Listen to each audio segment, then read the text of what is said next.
नमस्कार. ग्लोबल मराठी या यूट्यूब चॅनलमध्ये आपणा सर्वांचे स्वागत. शिक्षक पात्रता परीक्षा पेपर क्रमांक 1 विषय परिसर अभ्यास. प्रश्न क्रमांक 121. जिभेवरील बारीक बारीक उंचवट्यांना काय म्हणतात? 1. जीभपेशी, 2. रुचिकलिका, 3. रुचिकेंद्र, 4. लाळग्रंथी. यामध्ये या 4 पर्यायांपैकी पर्याय क्रमांक 2 रुचिकलिका पर्याय क्रमांक 2 हे या प्रश्नाचे उत्तर आहे. प्रश्न क्रमांक 122.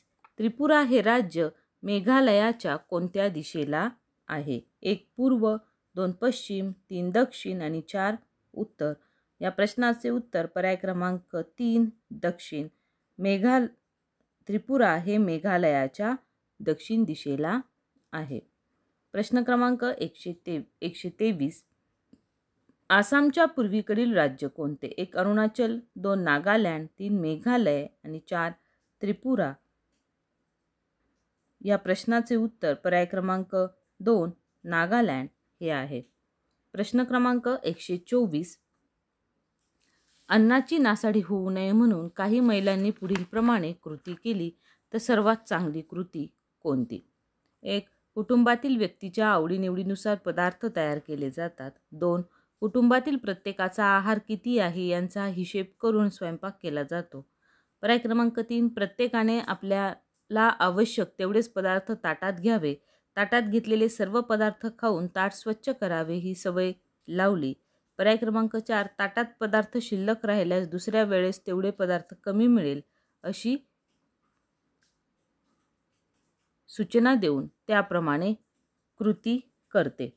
यामध्ये पर्याय क्रमांक 3 प्रत्येकाने आपल्याला आवश्यक तेवढेच पदार्थ ताटात घ्यावे. ताटात घेतलेले सर्व पदार्थ खाऊन ताट स्वच्छ करावे ही सवय लावली. पर्याय क्रमांक 3 हे या प्रश्नाचे उत्तर आहे. प्रश्न क्रमांक 125. पृथ्वीच्या पृष्ठभागापासून जवळपास किती अंतरापर्यंत हवेचे आवरण असते? 1 10 किमी, 2 25 किमी, 3 50 किमी आणि 4 100 किमी. या प्रश्नाचे उत्तर पर्याय क्रमांक 3 50 किमी हे आहे. प्रश्न क्रमांक 126. पृथ्वीच्या पृष्ठभागालगत अंदाजे 50 किमीपर्यंत हवेच्या आवरणास काय म्हणतात? 1 हवेचा पट्टा, 2 श्वेतांबर, 3 वातावरण आणि 4 हवेचा दाब. या प्रश्नाचे उत्तर पर्याय क्रमांक 3 वातावरण हे आहे. प्रश्न क्रमांक 127. हवा अनेक वायूंचे मिश्रण आहे. यावरून पुढीलपैकी कोणते विधान सत्य आहे? 1 हवेतील प्रत्येक घटकाचे गुणधर्म कायम आहेत. 2 हवेतील प्रत्येक घटकाचे गुणधर्म मिश्रणातील प्रमाणात बदलतात. 3 पृथ्वीच्या पृष्ठभागात हवेतील घटकांचे गुणधर्म हे पृष्ठभागापासून दूर अंतरावर कमी होतात. आणि पर्याय क्रमांक 4 सर्व घटकाचे गुणधर्म एकसारखे होतात म्हणून हवा एकसंध आहे. या प्रश्नाचे उत्तर आहे पर्याय क्रमांक 1 हवेतील प्रत्येक घटकाचे गुणधर्म कायम आहेत. प्रश्न क्रमांक 128. रमेशने 3 काचेचे ग्लास घेतले. खालील कृती केली. त्यावर आधारित असत्य विधान कोणते? कृती: 1 ग्लास दुधाने पूर्ण भरला, 1 ग्लास चहाने पूर्ण भरला, तिसऱ्या ग्लासमध्ये काहीच भरले नाही. 1 पहिला ग्लास दुधाने पूर्ण भरला, 2 दुसरा ग्लास चहाने पूर्ण भरला, 3 तिसरा ग्लास रिकामा आहे आणि पर्याय क्रमांक 4 दुसरा ग्लास पाणी, दूध, चहा यांनी पूर्ण भरला. या प्रश्नाचे उत्तर आहे पर्याय क्रमांक 3 तिसरा ग्लास रिकामा आहे. प्रश्न क्रमांक 129. पुढीलपैकी कोणते विधान असत्य आहेत? मेंदूच्या आतील पोकळ भागास शिरोपोकळी म्हणतात. 2 छातीच्या भागात जी पोकळी असते तिला वक्षपोकळी म्हणतात. पर्याय क्रमांक 3 पोटाच्या भागातील पोकळीला उदरपोकळी म्हणतात. 4 पर्याय दंडाच्या आतील भागात असलेल्या पोकळीला दंडपोकळी म्हणतात. पुढे 4 पर्याय दिलेले आहेत. पर्याय 1 फक्त 1, पर्याय 2 फक्त 4, पर्याय 3 3 आणि 4 आणि पर्याय क्रमांक 4 1 आणि 2. या प्रश्नाचे उत्तर आहे पर्याय क्रमांक 4 1 आणि 2. प्रश्न क्रमांक 130. ग्रासन नलिकेची भिंत लवचिक असते. कारण 1 ग्रास नलिका हे नाजूक आंतरइंद्रिय आहे. 2 तोंडातील घास जठरापर्यंत सहजपणे पोचवता यावा. 3 ग्रास नलिका वक्षपोकळीत असते. आणि 4 तोंडात अन्नाचा घास म्हणजे गोलाकार गोळा असतो. या प्रश्नाचे उत्तर आहे पर्याय क्रमांक 2 तोंडातील घास जठरापर्यंत सहजपणे पोचवता यावा. प्रश्न क्रमांक 131 पचन इंद्रियाची एकूण लांबी सुमारे किती असते? 1 22 मीटर, 2 21 मीटर, 3 9 मीटर आणि 4 17 मीटर. या प्रश्नाचे उत्तर पर्याय क्रमांक 3 9 मीटर हे आहे. प्रश्न क्रमांक 132 मोटार वाहनातून बाहेर पडणारा मुख्य प्रदूषण करणारा वायू कोणता? 1 CO2, पर्याय क्रमांक 2 CO, पर्याय क्रमांक 3 ANO2 आणि पर्याय क्रमांक 4 NH3. या प्रश्नाचे उत्तर आहे पर्याय क्रमांक 2 CO. पर्याय क्रमांक 133 वायू प्रदूषणाचा मानवाच्या कोणत्या क्रियेवर अधिक दुष्परिणाम होतो? 1 पचनक्रिया, 2 श्वसनक्रिया, 4 उत्सर्जन क्रिया, 3 उत्सर्जन क्रिया आणि 4 मज्जासंस्था. यापैकी पर्याय क्रमांक 2 श्वसन प्रक्रिया हे या प्रश्नाचे उत्तर आहे.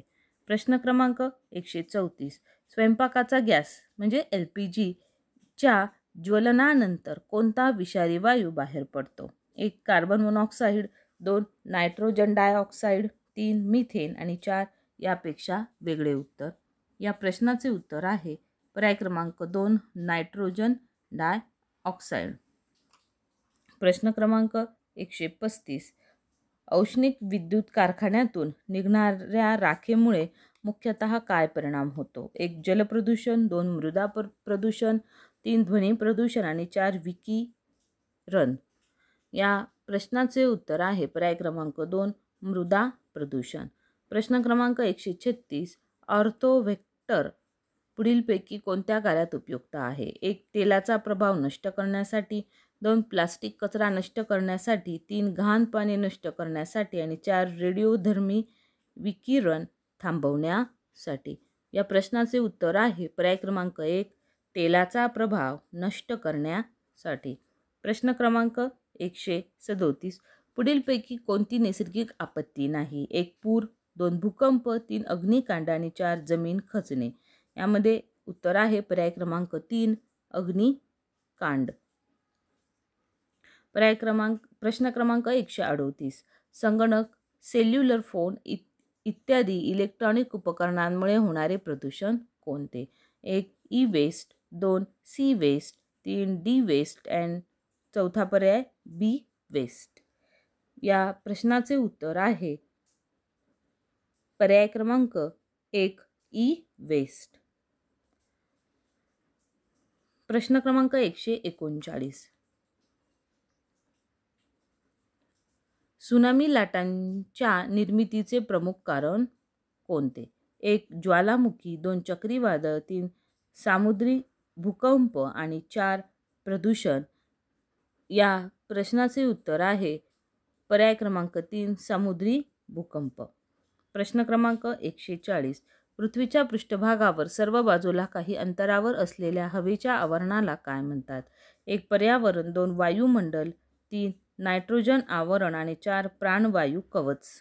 या प्रश्नाचे उत्तर आहे पर्याय क्रमांक 1 पर्यावरण. प्रश्न क्रमांक 141 निसर्गाने शरीराचा मेंदू हाडाच्या कवटीत ठेवलेला आहे. पर्याय क्रमांक 1 मेंदू हा शरीराचा महत्त्वाचा अवयव आहे. 2 मेंदूला इजा झाली तर माणूस दगावण्याचा संभव असतो. 3 मेंदूला शरीराच्या सर्व इंद्रियांवर नियंत्रण ठेवावे लागते. पर्याय क्रमांक 4 मेंदूला शरीराच्या हालचालींवर नियंत्रण ठेवावे लागते. या प्रश्नाचे उत्तर पर्याय क्रमांक 2 मेंदूला इजा झाली तर माणूस दगावण्याचा संभव असतो हे आहे. प्रश्न क्रमांक 142 पोटाच्या भागातील 2 पोकळींची नावे कोणती आहेत? 1 उदरपोकळी व शिरोपोकळी, पर्याय क्रमांक 2 उदरपोकळी व वक्षपोकळी, पर्याय क्रमांक 3 उदरपोकळी व दंडपोकळी आणि पर्याय क्रमांक 4 उदरपोकळी व कटिपोकळी. या प्रश्नाचे उत्तर आहे पर्याय क्रमांक 4 उदरपोकळी आणि कटिपोकळी. प्रश्न क्रमांक 143 शरीरातील नाडीचे ठोके कशाला म्हणतात? 1 हृदयाच्या आकुंचनाच्या क्रिया, 2 हृदयाच्या प्रसरणाच्या क्रिया, 3 हृदयाच्या आकुंचन व प्रसरणाच्या क्रिया, 4 वरीलपैकी एकही नाही. या प्रश्नाचे उत्तर आहे पर्याय क्रमांक 1 हृदयाच्या आकुंचनाच्या क्रिया. प्रश्न क्रमांक 144. शंकरला खोकला येतो, तो मिठाच्या पानाने गुळण्या करतो. हा उपाय आरोग्याच्या दृष्टीने 1 नेहमीसाठी योग्य नाही. 2 घरगुती उपाय केल्यामुळे औषधांचे दुष्परिणाम होत नाही. पर्याय क्रमांक 3 आजार कायमचा दूर होतो. 4 नैसर्गिक पद्धतीने आजार बरा होणे चांगले. या प्रश्नाचे उत्तर पर्याय क्रमांक 1 नेहमीसाठी योग्य नाही हे आहे. प्रश्न क्रमांक 145. पुढीलपैकी कोणत्या आजारांना घरगुती उपाय करू नये? तज्ज्ञ डॉक्टरांना दाखवावे. आजार चिकनगुनिया, पाय मुरगळला, सर्दी, विषमज्वर, खेळताना खरचटले. पर्याय क्रमांक 1 विषमज्वर व चिकनगुनिया. पर्याय क्रमांक 2 सर्दी व चिकनगुनिया. पर्याय क्रमांक 3 पाय मुरगळला व विषमज्वर. आणि 4 खेळताना खरचटले व विषमज्वर. या प्रश्नाचे उत्तर आहे पर्याय क्रमांक 1 विषमज्वर व चिकनगुनिया. प्रश्न क्रमांक 146. बीड जालन्याच्या दक्षिणेला आहे. जालना हिंगोलीच्या पूर्वेला आहे. नांदेड हिंगोलीच्या दक्षिणेला आहे आणि बीड नांदेडच्या पश्चिमेला आहे. तर नांदेड जालन्याच्या कोणत्या दिशेला आहे? पर्याय क्रमांक 1 नैऋत्य, 2 ईशान्य, 3 आग्नेय आणि 4 वायव्य. या प्रश्नाचे उत्तर आहे पर्याय क्रमांक 3 आग्नेय. प्रश्न क्रमांक 147. रजनीचे घर आणि तिची शाळा नकाशात दाखवायची आहे. तर नकाशा काढताना पुढीलपैकी कोणत्या महत्त्वाच्या बाबी दाखवणे आवश्यक आहे? 1 नकाशाची दिशा आणि अंतराचे प्रमाण. 2 रजनीच्या घराचे चित्र आणि शाळेचे चित्र. पर्याय क्रमांक 3 रजनीचे घर आणि शाळा यांच्यातील अंतर. पर्याय क्रमांक 4 फक्त नकाशाची दिशा महत्त्वाची आहे. या प्रश्नाचे उत्तर आहे पर्याय क्रमांक 1 नकाशाची दिशा आणि अंतराचे प्रमाण. प्रश्न क्रमांक 148. सोबत दिलेला नकाशा वाचन करून पुढे दिलेली सत्य माहिती कोणती? 1 मंदिर हे शाळेच्या ईशान्य दिशेला आहे. 2 मंदिर आणि शाळेचे अंतर 15 किमी आहे. 3 मंदिर व कारखान्यातील अंतर 4 किमी आहे. 4 शाळेपासून कारखाना 9 किमी आहे. पर्याय क्रमांक 1 1 आणि 2. पर्याय क्रमांक 2 3 आणि 4. पर्याय क्रमांक 3 1 आणि 3. पर्याय क्रमांक 4 2 आणि 4. या प्रश्नाचे उत्तर आहे पर्याय क्रमांक 4 2 आणि 4. प्रश्न क्रमांक 149. महाराष्ट्रातील सर्वात जास्त लांबीची नदी कोणती? 1 कृष्णा, 2 गोदावरी, 3 पूर्णा आणि 4 पंचगंगा. या प्रश्नाचे उत्तर आहे पर्याय क्रमांक 2 गोदावरी. प्रश्न क्रमांक 150. पृथ्वीच्या स्वतःभोवती फिरण्याच्या गतीला काय म्हणतात? 1 भ्रमणगती, 2 परिवलन गती, 3 कंपन गती आणि 4 यापैकी एकही नाही. या प्रश्नाचे उत्तर पर्याय क्रमांक 2 परिवलन गती हे आहे. धन्यवाद.